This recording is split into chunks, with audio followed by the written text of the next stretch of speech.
Now to a developing international story. The White House and world experts are challenging North Korea's claim that it successfully tested a hydrogen bomb. But North Korea is believed to have already conducted 3 similar nuclear tests, and this would mark the 4th. KCAL9 political reporter Bryan examines the growing international skepticism. Dave? Yeah, this is kind of a choose your poison story, right? Would you want it to be a hydrogen bomb or a nuclear device? Tough choice. North Korea's claimed to have successfully tested a hydrogen bomb, which are 1,000 times more powerful than a nuclear device, set off a firestorm of protest around the world. And although the experts believe it was far short of a hydrogen bomb and probably a nuclear test device instead, that's cold comfort for North Korea's neighbors and for the White House. U.S. aircraft departing Japan collected air samples off the North Korean coast to determine exactly what kind of nuclear device was detonated. Based on analysis of the seismic waves sent out by the blast, U.S. intelligence strongly doubts the North Korean claim that it tested a hydrogen bomb. The initial analysis that's been conducted of the events that were reported overnight is not consistent with North Korean claims of a successful hydrogen bomb test.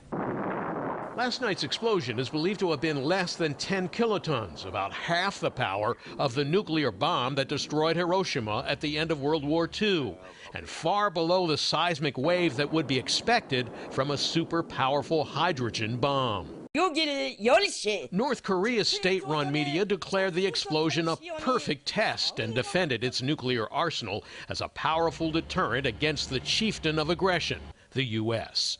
The news triggered cheers in North Korea and rattled nerves in South Korea, which challenged whether the explosion was big enough to be a hydrogen bomb. Burbank Congressman Adam Schiff, the ranking member of the House Intelligence Committee, told me in a satellite interview from Washington that the North Korean claims of a hydrogen bomb test should be taken with great skepticism. But whether it was a fission bomb or a fusion bomb, still deeply distressing that North Korea continues to flout the will of the international community and engage in these dangerous and provocative acts. USC professor David Kong, the director of the Korean Studies Institute, advises the CIA and other government agencies on North Korea. He says Kim Jong-un has no intention of attacking the U.S., even if he could, but is using the nuclear test to boost his standing at home at a time when the country's economy is dismal.